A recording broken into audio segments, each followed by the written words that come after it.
Olá pessoal, tudo bem? Vamos falar hoje sobre o conjunto dos racionais, tá?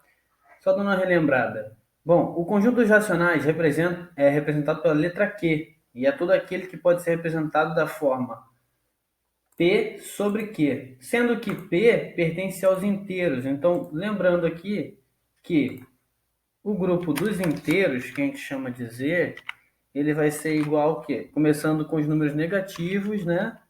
Então, ele vai para o lado do infinito dos números negativos, menos 3, menos 2, menos um, 0, 2, 3, por aí vai, tá? Esses são os números inteiros. E esses números inteiros, eles vão ser o seguinte, quando nós estamos falando do P, o P vai poder ser qualquer número inteiro.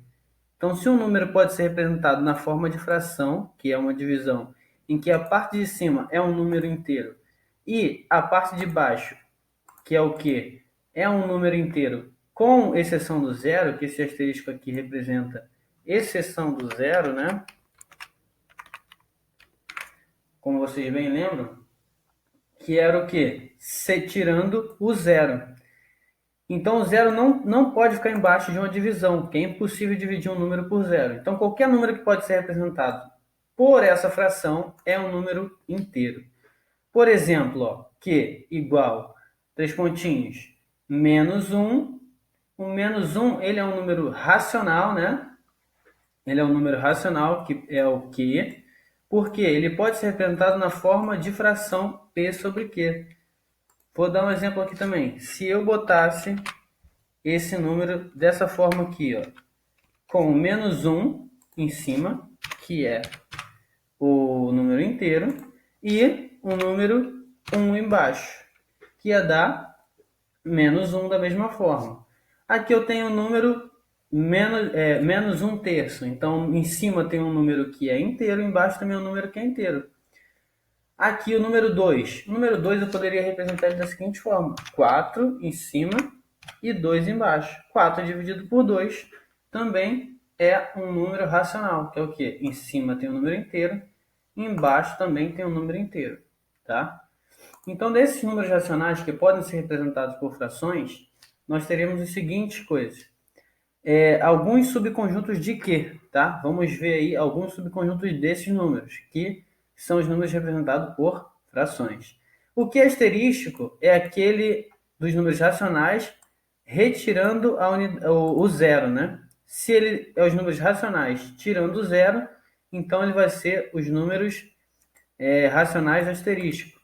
O que mais é os racionais não negativos. Os não negativos são o quê? Aqueles que são a partir do zero. Então é como se eu tivesse aqui o Q igual, né, a partir do zero. Então seria o quê? Zero, qualquer outro número aqui, porque depois do zero vem 0,01, 0,001, tem infinitos números.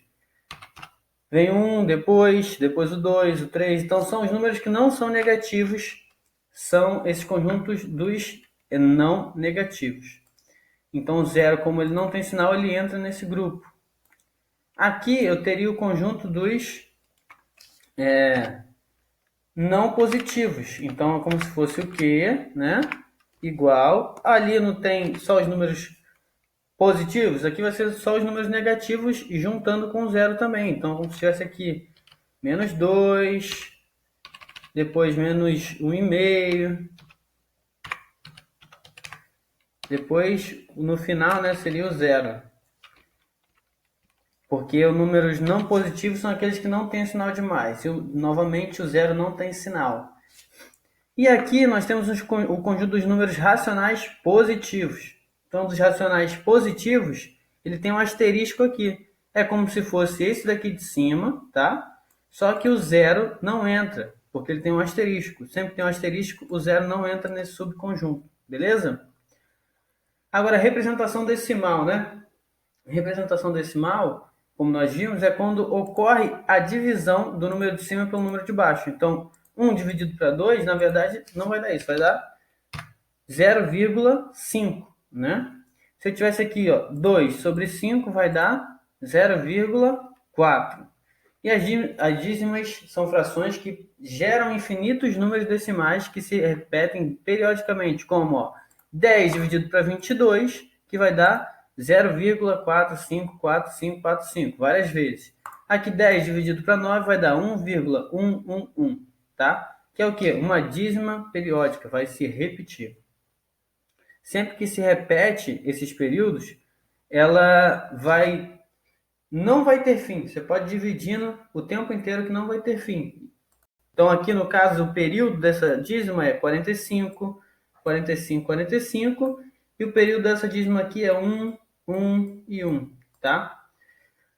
Podemos ver também que na fração que o período da repetição é 45, como está falando ali, né? E a outra é 1, acabei de dizer. Vamos lá, continuando. Qualquer número que eu posso representar aqui, exemplo, 0,575, eu posso fazer a conversão também para a forma de fração. Então, basta apenas eu repetir o número, né, na parte de cima, sem a vírgula, e contar o número de casas que está atrás da vírgula. Nesse caso aqui tem 1, 2, 3. Então, eu vou botar sobre o número 1 na frente e a quantidade de zeros depois, tá? Então, 578 sobre 1000, porque tem 3 casas atrás da vírgula, então é 1, 2, 3 zeros. Aqui o 97, eu vou botar 97 em cima e tem 2 casas atrás da vírgula. Então aqui tem o número 100, porque tem 2 zeros também. Então se eu quisesse fazer um outro exemplo aqui, fazer outro exemplo. Se aqui eu tivesse um número na frente, 8,97 mesmo.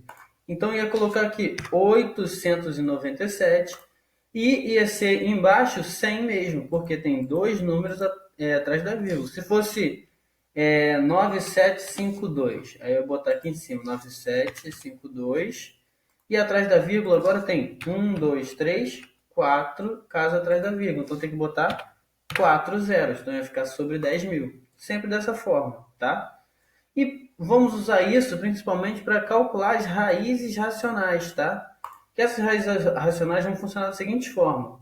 Ali em cima nós transformamos esse número, né, em uma fração, transformando esse número em uma fração.